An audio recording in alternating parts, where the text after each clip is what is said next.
Bom dia, me chamo Gabriel Santos Leite, sou aluno bolsista PIBIC pela FAPESB e venho apresentar meu trabalho sobre a avaliação da aplicação do LED azul em Saccharomyces cerevisiae para a produção de bioetanol. Para esse trabalho, eu fui orientado pelo professor Dr. Paulo Fernando de Almeida e a co-orientação de Rodrigo Miranda Pires Santos.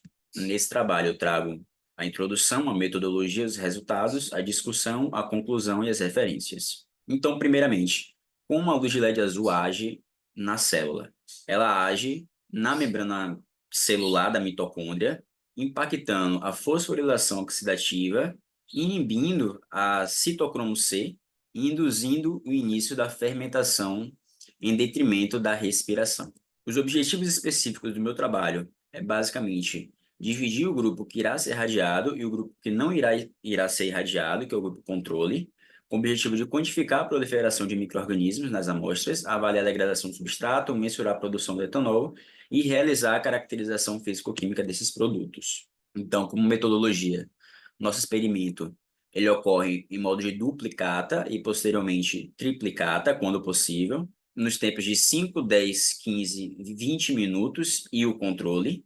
Essas amostras elas são irradiadas no tempo de 0 hora, ou seja, no início do experimento, 24 horas e 48 horas, sendo analisadas em 72 horas, que é quando termina o tempo do experimento. Para mensurar a quantidade de álcool gerado, nós usamos o densímetro específico e nele nós conseguimos, por meio da diferença entre o açúcar inicial e o açúcar final, nós conseguimos usar essa diferença e aplicar numa fórmula e assim saber a quantidade de álcool produzida em porcentagem.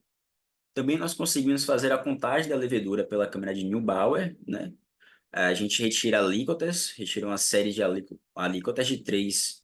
Centrifugamos essa amostra por 20 minutos a 2.500 RPM a 10 graus e nós obtivemos ali a quantidade dessas leveduras e multiplicamos por 10 elevado a sétima. Primeiro resultado sem o controle de temperatura, mas a temperatura variando em torno de 22 graus, 25, mas sem o controle exato dela. Então nós percebemos aqui na relação à quantidade de álcool, nós percebemos que o controle ele está muito parecido com o de 20 minutos. O controle ele apresenta um pouco menos de discrepância, são resultados mais próximos. Já o número de células, o controle novamente tem um resultado mais interessante, com menor desvio padrão, e a eficiência realmente demonstra que o controle tem um melhor resultado nesse grupo que não teve o controle adequado da temperatura. Em relação ao experimento que ocorreu com o controle da temperatura, né, fixamos a temperatura em 30 graus, nós obtivemos uma maior produção do etanol, o controle um pouco melhor, mas apresentando uma maior discrepância em relação às outras amostras, né, amostra de 5, de 10, de 15 e de 20, em relação ao número de células. O controle se apresenta um pouco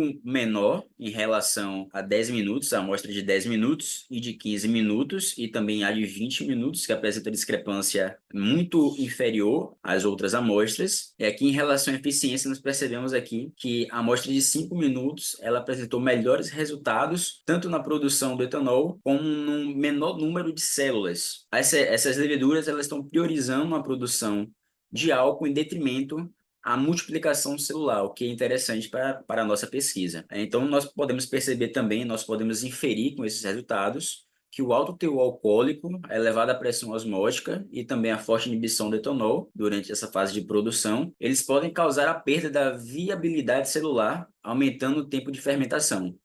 Outras considerações também que a gente pode levar em conta é a concentração dos nutrientes e o pH do meio de cultura. Outro fator também que pode influenciar na obtenção desses resultados é a linhagem de Saccharomyces cerevisiae utilizadas. Nós utilizamos então a Saccharomyces cerevisiae focada para a produção de pão, que não seria a mais adequada, mas que coube, que foi pertinente o uso durante o nosso experimento, porque nós tínhamos a intenção de estabelecer os protocolos necessários para o início da produção, de fato, do bioetanol. Então, com isso, nós podemos perceber que realmente a luz ela promove alterações na fermentação desta levedura, mas estudos e testes eles devem ser realizados para que a otimização dessa produção do etanol ela seja alcançada.